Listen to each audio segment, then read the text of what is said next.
అదే మన సనాతన ధర్మం. భరత భూమి మనకు నేర్పిన సంస్కారం. మన పెద్దలు మనకి చిన్నప్పటి నుంచే అందించిన గుణం. దేశాన్ని కన్న తల్లి వలె ప్రేమిస్తాం, గౌరవిస్తాం. ఎన్నో విధాలుగా మన జీవనోపాధికి, మన మనుగడికి ఉపయోగపడుతూ మనల్ని సంరక్షిస్తున్న ప్రకృతికి మనం సదా ప్రణమిల్లుతాం.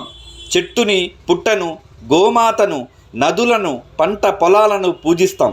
ఈ భరత భూమిపై పుట్టడం మన పూర్వ జన్మ ఫలం. జై భారత్.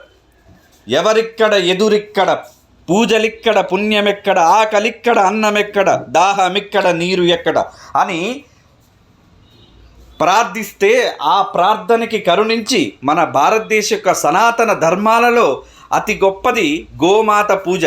ఆ గోమాతని ఈ రైతులు చాలా సంతోషంతో వేడుకుంటున్నారు. అమ్మా, నీ దయ వల్ల మాకు ఈ జలం అనేది రావడం సంభవించింది. పంట పొలాలకి, రైతుల ఆకలి చావులకి అర్థం తీరిపోయిందనే ఆ సంతోషంతో ఆ రైతులు గోమాతని ఆశీర్వాదం తీసుకోవడం చాలా గొప్పమైన, విశిష్టమైన మనకి ఆ పరిణామం చూడడానికి ఎంత సంతోషంగా ఉందో. మన పురాతన సాంప్రదాయాలని గౌరవించే తీరు, వాటికి అద్దం పట్టినటువంటి ఈ దృశ్యాన్ని చూసి చాలామంది చాలా విషయాలు తెలుసుకోవాలి. జై జై.